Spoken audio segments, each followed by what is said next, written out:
bonjour ou bonsoir, tout dépend de l'heure où vous écoutez ce vidéo. Mon nom est Claudia Martel, bienvenue sur ma page. Aujourd'hui, nous aborderons un sujet qui touche tous les êtres humains, la peur.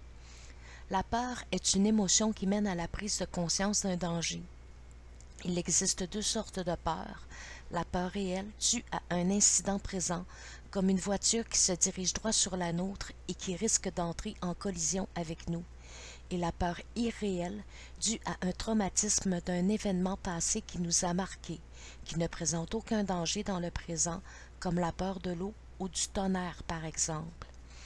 Ce ressenti oblige le cerveau dans l'immédiat d'envoyer des signaux au corps physique pour qu'il soit capable de faire face à l'événement qui nous menace. Le cerveau, qui ne différencie pas la peur réelle de l'irréel, réagit de la même façon dans les deux cas. Il fait produire de l'adrénaline par les glandes surrénales afin que le glucose nous donne toute l'énergie pour agir adéquatement, ce qui est extrêmement pratique pour une peur réelle. Par contre, pour la peur irréelle, puisque le danger est absent, l'adrénaline qui n'est pas utilisée par le corps lui est polluante et les glandes utilisées inadéquatement se retrouvent fatiguées. Un autre problème dû à la peur irréelle est que tant que nous nous laissons mener par celles-ci, elles dirigeront notre vie.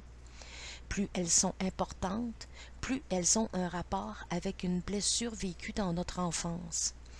Celles qui nous font le plus obstacle sont le rejet, l'abandon, l'injustice, la trahison et l'humiliation.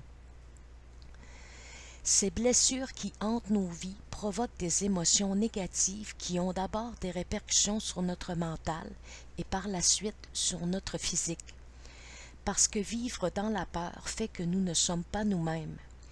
De plus, fermer les yeux afin de les ignorer nous empêche d'accomplir ce que nous désirons vraiment. À force de taire ses désirs et de ne pas entrer en introspection sur ce que l'on ressent, l'âme se fait comprendre et cette fois, comme le mot le dit si bien, apparaît la maladie. Cette vidéo est maintenant terminée. Si vous avez des questions, n'hésitez pas à la poser dans la section des commentaires. Sur ce, je vous souhaite une bonne journée et une bonne fin de soirée.